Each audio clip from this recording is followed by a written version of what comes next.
So today we're going to be diving into keeping your word. And I'm going to give you an experience where I didn't keep my word. In fact, this just happened yesterday.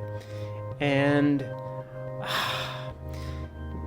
we'll get into it. It's an experience that happened. I kind of beat myself up a little about it. But we've all been there where we haven't kept our word on something and we tend to go in the other direction, and it's not good for our mental health, and it's not good for any kind of manifesting, and it's not good for the universal world. We are live. I'd like to welcome you to the Infinite Light Wizardry YouTube channel. I'm Anthony, an NLP coach and your host. On this channel, we talk about NLP principles and practices, and of course, the esoteric realm. Look out for a new video every Monday.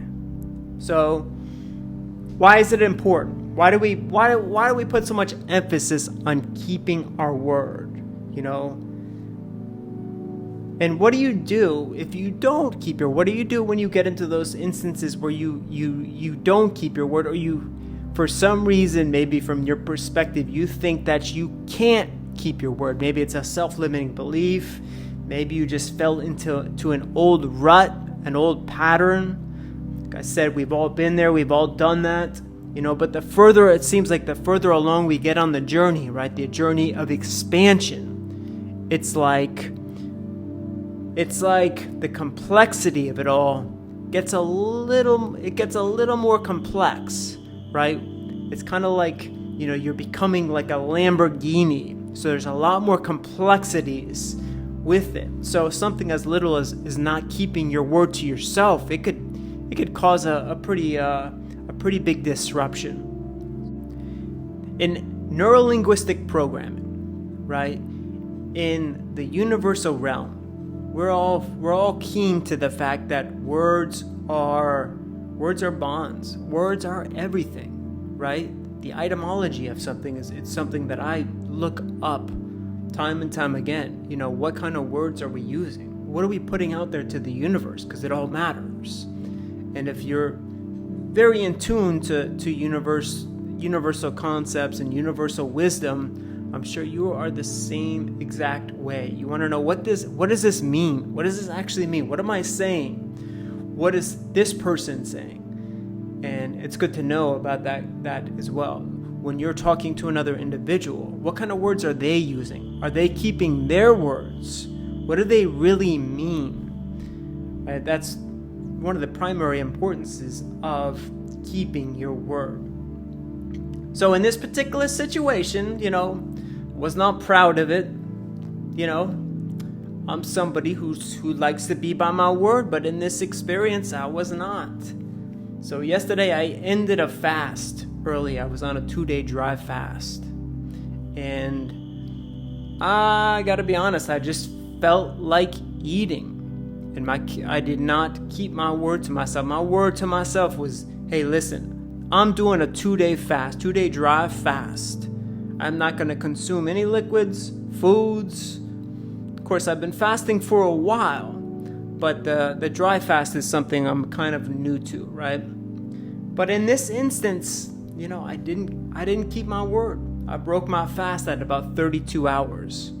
The kombucha just was calling my name. I had to twist off a cap of kombucha, and I broke my dry fast. It's funny, right? It wasn't a desire. I guess it was a desire. You know, I really wanted to eat. So I was just like, you know, screw it. Does it really matter? Right? And I know I've been there a time or two where I have not kept my word. And that's one of the things that it comes down to, right? Does it really matter? Maybe it doesn't matter in this instance, right? Maybe in this small little minuscule, you know, branch of time, whatever that is, maybe it really doesn't matter. But in the macro concept, the macro world, it does matter.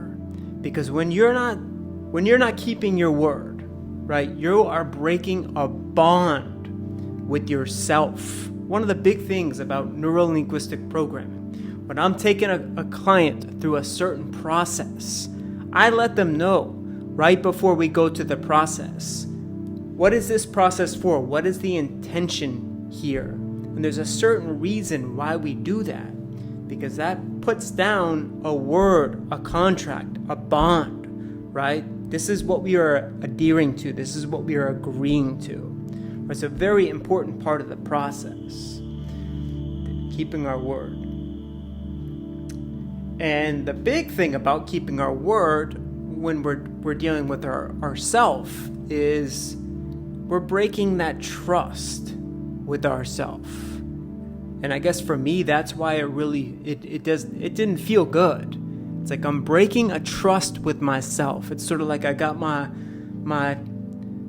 highest self in front of me, right? My little child, and I'm basically letting him down and just breaking that trust. And I guess that's the part that really gets to me, is that when you break that trust, you break your own bond, you're breaking that word to yourself, which hurts the most. Of course, it hurts to break plans with other people if you can't keep your word, depending on the scenario. But when you break it with yourself, I think it's the most important thing, because then you become untrustworthy to yourself. And what is that saying? Right? So in this particular instance, I said, hey, is it going to really make a difference if I have something to eat?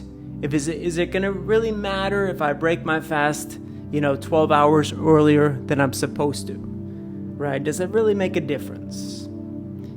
And I tend to believe that it does. I tend to believe that it does in the macro.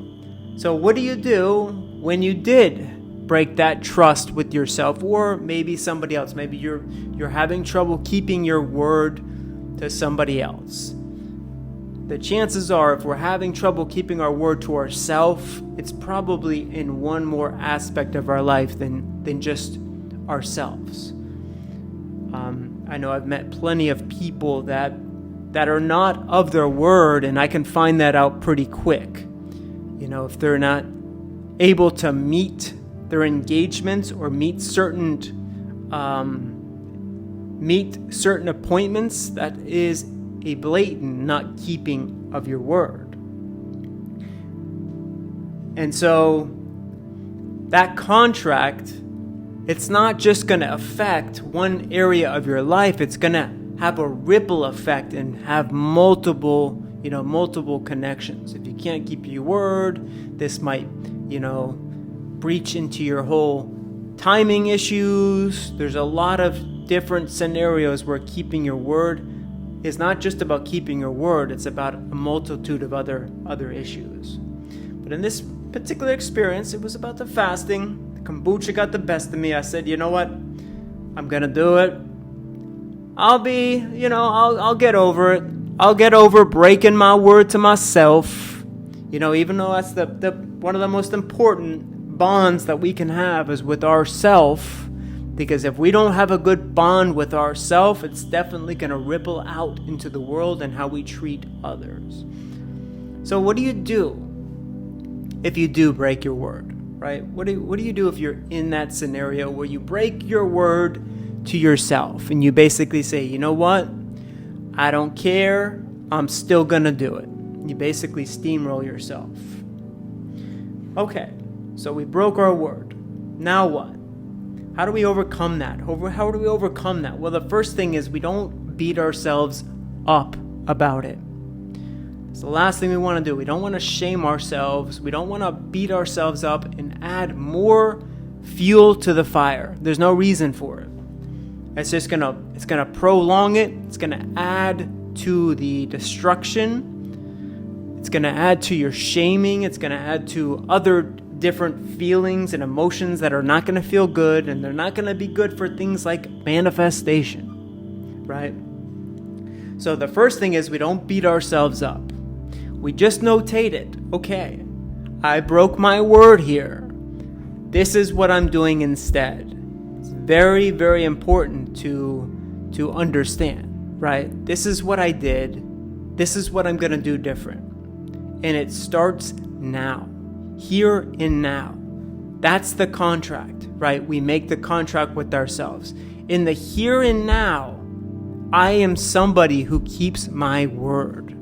So it all starts in this moment, from this segment, as Abraham Hicks likes to put it. So let's talk about Abraham Hicks. She's got a nice process for this. I like this because this branches out beyond the scope of time. And the whole reason neuro-linguistic programming works is because the real, if we're talking real, is that there is no time. And I know if you're listening to this podcast, you like the real, you like the raw. Your third eye is probably halfway open or getting there open, right? There is no time.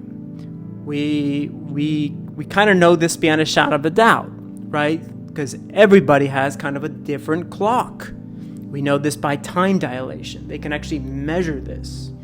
And like I said before, the whole reason neuro-linguistic programming and hypnosis actually work is because we're not operating in a time frame. We're not operating in a measurement of time. So we're able to go back into time and fix the past to equal the present, right? That's kind of what we do in certain processes, depending on how you do it. In fact, my coach, my mentor, my late great mentor, had a beautiful process called the time machine, where we would actually go back into the past and basically fix traumatic events, traumatic experiences. Well, we're able to do that because there is no time parameter. And so the Abraham Hicks process that I also like is that we are basically taking from here forward into segments. So whatever you put into your segment, that becomes your reality, right? If you say, in this point in time, I am somebody who keeps their word. I am his or her that keeps their word. Well, that becomes a segment that you just started forward. Now, there might be patterns that pop up and you might go, oh no, that's bullshit. That's not true. I didn't keep my word in. That's all just a pattern. That's just a pattern of trauma that can be observed, right? So Abraham Hicks calls this segment intending. And I know Bashar's got a parameter on this too, where, you can get around the fact that you didn't keep your word to yourself and basically heal this trauma inside yourself. Bashar being the other major spiritual, you could say spiritual guru out there. I like Bashar. I like a lot of Bashar's stuff. He's got a lot of important things that are crucial in work. So one of the big things is that segment intending that can definitely help and support you with getting past any kind of trauma you might be causing yourself. And that's when you don't keep your word to yourself. That is a trauma. I mean, if you, like I said, back to the example of your little child, a little version of yourself was right in front of you, and you basically tell them, hey, no, we're not going to do this. That's a traumatizing event for a child. It might not be a big trauma, depending on how you perceive it, but that is a traumatic event. And would you want to treat, your 6-year-old child like that? Probably not. If you're listening to this, probably not. So what else can you do to overcome that? Another big thing you can do is going back and basically notating that, right? So along with the segment intending, what we can do is say, in this experience going forward, we are going to do this, or we are this kind of person. That's what I am, right? From this segment forward, I am this kind of person. And another thing you can do is a timeline process where we go back in time. If it's something big enough, where you didn't keep your word and it's having some, devastating effects, I would definitely recommend some kind of timeline therapy, timeline healing process. And there's plenty of those out there, right? Like I said, my mentor, the late great Kate Michaels, had a beautiful process with that we called the time machine. So the other thing that we can do, and I'm glad we're talking about the timeline process, is understand a couple concepts. First of all, you are enough, even if you are keeping your word or not, right? And the irony of it is, when you feel enough, you are going to keep your word. To go back to my late great mentor, Kate Michaels had a great way to say this. She said, "You are whole, perfect, creative, and resourceful, making the best decisions with the information that you have on hand." And I think that is so beautifully put. That's something that I exercise in my life still to this day, and just a beautiful concept. So understanding that you are a whole, perfect, creative individual. You're doing the best you can with the information that you have, and that can definitely alleviate some of that burden that you might be feeling over that. So you got to let it go. That's a big thing. You got to let it go. So your word is way more important than you think, right? And I encourage you not just to be aware of the words that you use, right? I really encourage this. Listen to the other words that other people use. When you listen to the other words, to words that other people use, you can get a glimpse of their reality. And you will know right away. The more you dive into these concepts, you'll know right away whether somebody is somebody that maybe you want to do business with, or somebody that you might want to date, somebody that you might want to be friends with. You know very easy by the way that they keep their words or what kind of words that they're using. It's very important not to throw somebody out, with using different types of words, and maybe we make a judgment on it and throw the baby out with the bathwater. We don't want to do that. But I definitely encourage you to notate the words that people use. When you use certain lingo, when you use certain linguistics. Example of this is when you say, "Hey man, how's it going? How you doing?" And somebody might say, "Well, I'm hanging on. I'm hanging on." They're giving you a glimpse of their reality. In their reality, they're hanging on by a thread. So you might even say something like, "Well, hey man, go jump up on here, jump up here, get situated, What you want to find out is what these words mean. What do they mean to the individual? That's the most important part. It'll tell you a lot by people in their reality, right? The more that you glimpse into the words that they're using. And you can know, like I said before, you can know right off the bat, is this person going to be dependable? Is this person dependable with their word? Have they let me down before on their word? Have they told me specific times and they did not meet that? They couldn't keep their word. That is all a branch of, a factor of keeping your word. Your word is your bond. Words, in the beginning was the word, right? Isn't that's a quote from the Bible? I think it's John 1:1. In the beginning there was the word. I don't know the actual quote. I think I was looking at it earlier.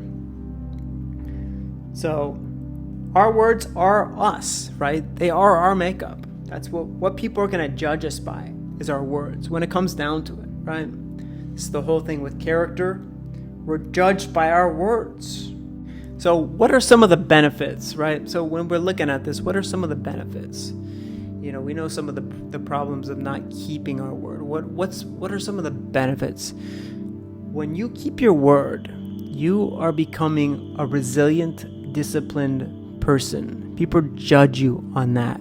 When you say something and you meet that becomes very, very important. You become a person of your word.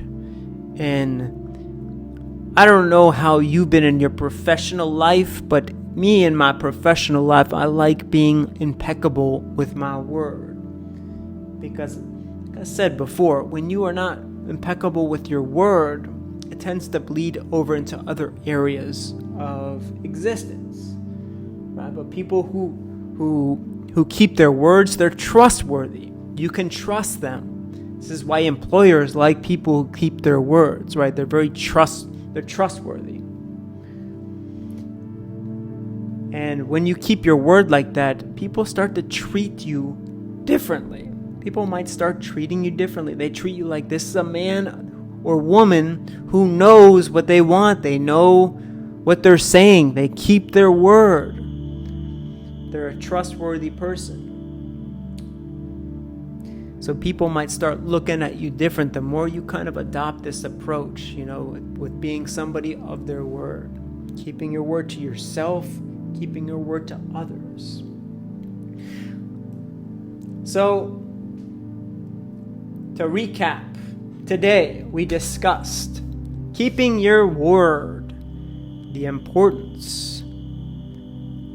What do we do when we fail, right? What do we do when we fail to keep our words, right? One of the strategies we use, we can write it down and create a new segment, as Abraham Hicks puts it. So you could write it down and segment intend. The other big thing you can do is timeline therapy. If you have a process that you like to do, definitely recommend it. The third thing you want to do is never to beat yourself up. And then, of course, the fourth thing is just to realize that you are enough, whether you kept your word to yourself or not. And one of the big bonus, and I'll throw this in here, this is a bonus strategy to keeping your word. Say you've been consecutively failing at keeping your word. What you want to start doing is getting up, planning out your day, right? Plan out your day the night before. Write what you're going to do. 1, 2, 3, 4, 5, 6, maybe 7 different things. I'm not saying pile up the list. I'm just saying, hey, write out practical things that you're gonna do. Maybe a couple difficult things, right? A couple complex things, a couple things you've been putting off. Put those on your list. And when the day comes, keep your word on them and mark them off. Hey, listen, even if it's just brushing your teeth, I got brushing my teeth done. Depending on where you're at, that could be beneficial. That could be really, really beneficial. And just go down the list. Don't make easy things. You still want it to be complex. You want it to be things that you're still kind of pushing yourself with. But this whole process will start adhering you, reclaiming your word, right? You'll start rebuilding that trust with yourself. And that's the biggest trust that you want. Because without that trust, you're not going to get it from other people. Be sure to like and subscribe and hit the notifications so you know next time I go live. Share this video with a friend. Have a beautiful day and or night. And thank you for joining me on Infinite Light Wizardry.